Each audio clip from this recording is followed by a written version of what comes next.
നമസ്കാരം. ഞാനിന്ന് നിങ്ങളെ കാണിക്കാൻ പോകുന്നത് നമ്മുടെ തെക്കൻ കേരളത്തിലുള്ള എല്ലാവർക്കും ഇഷ്ടമുള്ള ഒരു പ്രത്യേക വിഭവമാണ്. അതായത് കാച്ചിൽ അസ്ത്രം.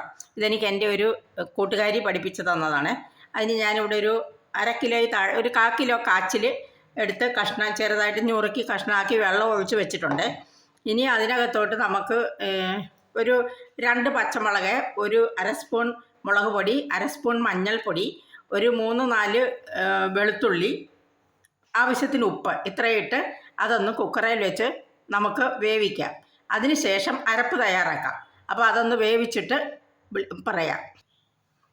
കാച്ചിൽ കുക്കർ അടച്ച് തീ വെച്ചിട്ടുണ്ട്. പിന്നെ ഞാനതിന് ഒരു അരമുറി തേങ്ങായും, ഒരു മുറി തേങ്ങയുടെ പകുതി തേങ്ങായും, ഒരു നുള്ളി ജീരകവും കൂടെ എടുത്ത് വെച്ചിട്ടുണ്ട്. അത് തരിതരിപ്പായിട്ടൊന്ന് അരച്ചെടുക്കണം. അത് മിക്സിയിലിട്ട് ഒന്ന് കറക്കിയാൽ മതി. ഒരുപാട് പേസ്റ്റായിട്ട് അരഞ്ഞു പോകരുത്. ഇതിനുള്ള അരപ്പിനുള്ളത് ഞാൻ തേങ്ങയും ജീരകവും ഇതിലിട്ടിട്ടുണ്ട്. പിന്നെ ഈ കറിക്ക് ഒരു നേരിയ പുളിയും കൂടെ വേണം. ഒരുപാട് പുളി കൂടരുത്. അതിൻ്റെ ഒരല്പം പുളിയില്ലാത്ത തൈരാണ് ഞാൻ ചേർക്കുന്നത്. ആ തൈര് ഇച്ചിരി കട്ടയായിട്ടിരിക്കുകയാണ്. അത് കറിയിൽ അങ്ങനെ തന്നെ ഇട്ടാൽ ചിലപ്പോൾ ഇങ്ങനെ പൊടിഞ്ഞ് പീര പോലെ കിടക്കും. അതുകൊണ്ട് ഞാൻ അതുകൂടെ ഈ തേങ്ങയുടെ കൂടെ ഇട്ട് എല്ലാം കൂടി ഇട്ട് ഒന്ന് കറക്കിയെടുക്കാം. എന്നിട്ട് വരാം. അരപ്പ് ഇവിടെ റെഡിയായിട്ട് വെച്ചിട്ടുണ്ട്. തരിതരിപ്പായിട്ട് അരച്ച് വെച്ചിരിക്കുകയാണ്. ഇത് ഞാൻ പറഞ്ഞല്ലോ, തെക്കൻ കേരളത്തിലെ വിഭവമാണ്. കൂടുതലും ഞാൻ ഇപ്പോഴാണ് ആലോചിച്ചത്. കരുനാഗപ്പള്ളി, പിന്നെ ഓണാട്ടുകര, അവിടെ വലിയ വിശേഷമാണെന്ന് കേട്ടിട്ടുണ്ട്. അവിടുത്തെ ക്ഷേത്ര ഉത്സവമായിട്ടൊക്കെ ബന്ധപ്പെട്ട് എല്ലാ വീടുകളിലും അന്ന് ഉണ്ടാക്കുന്ന ഒരു കറിയാണ് ഈ കാച്ചിലസ്ത്രം. ഓണാട്ടുകര ആ പ്രദേശത്തുള്ള എൻ്റെ ഒരു സുഹൃത്താണ് എന്നെ ഇത് പഠിപ്പിച്ചു തന്നത്. ഇനി ഈ അരപ്പ് ചേർത്ത് വെന്തുടച്ച് ഇത് അരപ്പും ചേർത്ത് കഴിഞ്ഞാൽ നമുക്കിതിനൊന്ന് താളിക്കണം. അതിനായിട്ട് ഞാനൊരു 5-6 ചുമന്നുള്ളി എന്ന് വട്ടത്തിൽ അരിഞ്ഞു വെച്ചിട്ടുണ്ട്.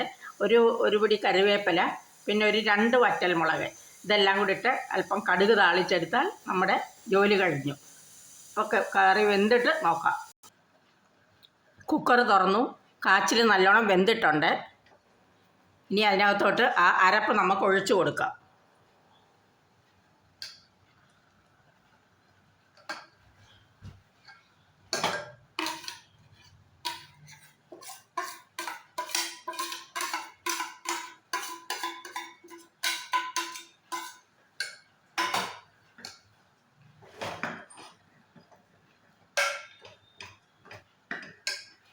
തേങ്ങയും ജീരകവും തൈരും ചേർന്ന അരപ്പാണ്. ഇനി ഇത് അടുപ്പിൽ നിന്ന് മാറ്റിയിട്ടൊന്ന് കടുക് താളിക്കാം. പാൻ ചൂടായിട്ടുണ്ട്. അതിനകത്തോട്ട് അല്പം വെളിച്ചെണ്ണ ഒഴിച്ചു കൊടുക്കാം.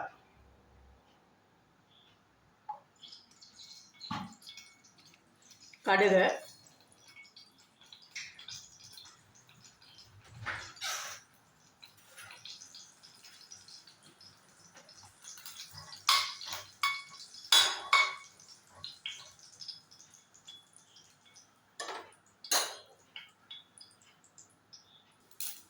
കടുകെല്ലാം പൊട്ടി. ഇനി നമുക്ക് ഈ ചുമന്നുള്ളി വട്ടത്തിൽ അരിഞ്ഞത് ഇട്ട് കൊടുക്കാം.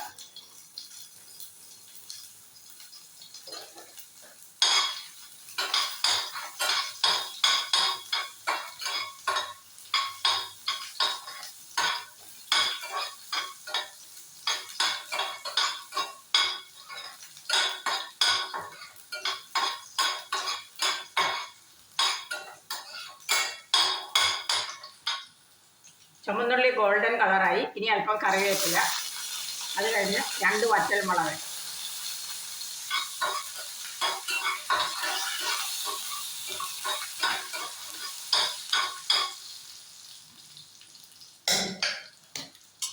ഇനി നമുക്ക് ഇതിനകത്തോട്ട് ഈ വെന്ത കാച്ചിൽ ഇതിനകത്തോട്ട് ഒഴിച്ചു കൊടുക്കാം.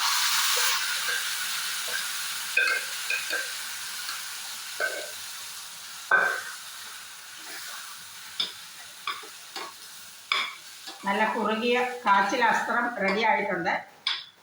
കഞ്ഞിയുടെ കൂടെ വളരെ നല്ലൊരു കോമ്പിനേഷനാണ്. അപ്പോൾ എല്ലാവരും വായോ, അത്താഴം കഴിക്കാം. നല്ല ചൂട് കഞ്ഞിയുണ്ട്, നമ്മളുണ്ടാക്കിയ അസ്ത്രമുണ്ട്, പിന്നെ അച്ചാറും എടുത്തു വച്ചിട്ടുണ്ട്. അപ്പോൾ ഗുഡ് നൈറ്റ്. Thank you.